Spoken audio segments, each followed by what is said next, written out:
Hello people, so today we'll be solving a daily question with a number of k consecutive bit flips, and in this we'll be given a binary array nums and an integer k, and a k bit flip is choosing a subarray of length k from nums and simultaneously changing every 0 in the subarray to 1 and every 1 in the subarray to 0, and we have to return the minimum number of k bit flips required so that there is no 0 in the array, and if it is not possible we have to return minus one. Okay, and a subarray is considered as a contiguous part of an array. We all know this. Okay, for example, we are having numbers 0, 1, 0, and maximum length of subarray which we can pick is 1. So what we'll do, we'll pick up num 0 and we'll pick up nums 2, and we'll both flip it to 1 in each step. So our total step count comes out to be 2. Okay, so this is what we have to do in the question. So for this, what we'll be doing is we'll be initializing a flip count variable to keep a track of the bit flips, how many bit flips we have done, and also we'll be having our answer variable, which is like the final result.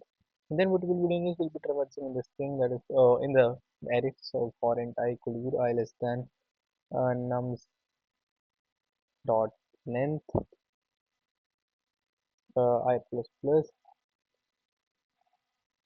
Okay, and then what we'll be checking is I'll be checking that if my I is greater than or equal to k, that means I have picked up the initial window, and nums of I minus k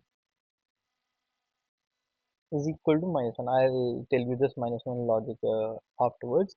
Okay, so what we'll be doing is we'll be decreasing the flip count. Uh, yeah. Okay, now we what will why are we checking that if this is minus 1? Will be setting the indexes based if it is possible if we change the current index or not.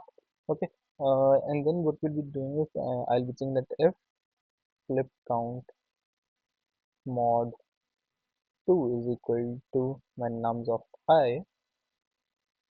Okay. Then this means that if I'll be saying if flipping is not possible because the remaining elements are less than k, so in that case I'll be adding another if check that if I plus k is greater than the length of the nums dot length, then I have to return minus one in this case because there's no way we can flip. Otherwise, what we'll be doing is I'll be marking the index as minus one. I'll be increasing the flip count plus plus, and I'll be also incrementing my answer variable, and this is was just it, and at the end I'll be returning my answer variable. Okay, now let's run it. Okay, so I guess I did some mistake.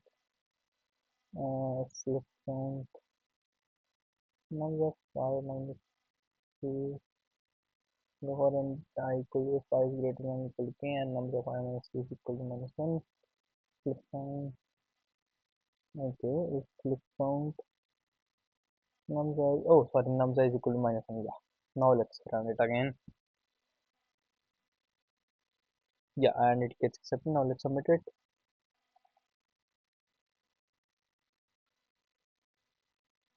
Okay. Yeah, and it works perfectly fine. Okay.